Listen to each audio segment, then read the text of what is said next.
বিসমিল্লাহির রহমানির রহিম।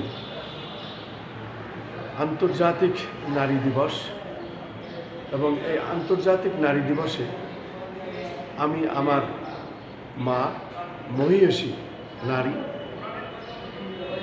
বীর মুক্তিযোদ্ধা খন্দকার আঞ্জুমান আরা বেগম, যার গর্ভে আমি ধারণ করে আজকে এই ধরার বুকে আমি সুন্দর পৃথিবী দেখতে পাচ্ছি, এই ধরাতে এসে সর্বপ্রথম এই মহিয়সী মার কথা আগে স্মরণ করি, যার গর্ভে ধারণ করে আজকে পৃথিবীর আলো দেখতে পাচ্ছি।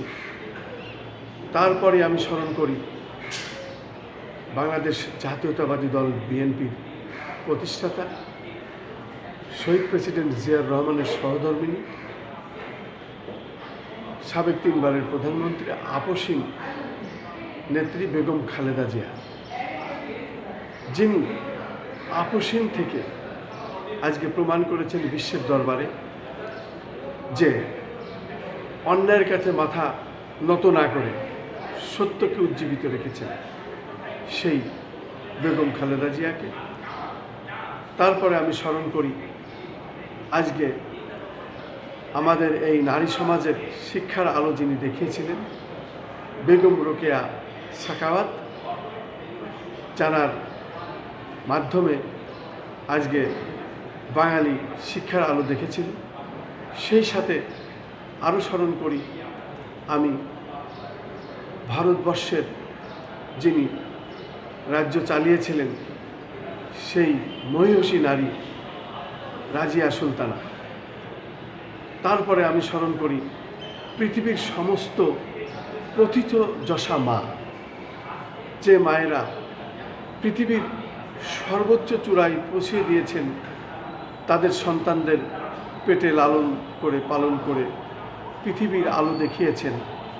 সেই নারীরাই আজকে পৃথিবীর সমস্ত জায়গায় অবস্থান নিয়েছেন।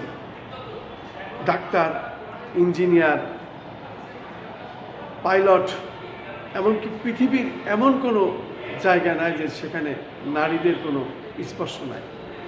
তাই পৃথিবীর সমস্ত মায়ের জাতিদের, মাদের এবং এই আন্তর্জাতিক মাতৃভাষা দিবসে যারা যত মা মৃত্যুবরণ করেছেন প্রত্যেকের রুহের মাগফিরাত কামনা করে আজকে আমি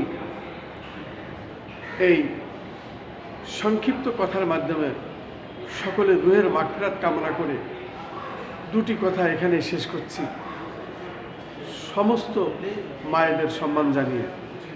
আসসালামু আলাইকুম।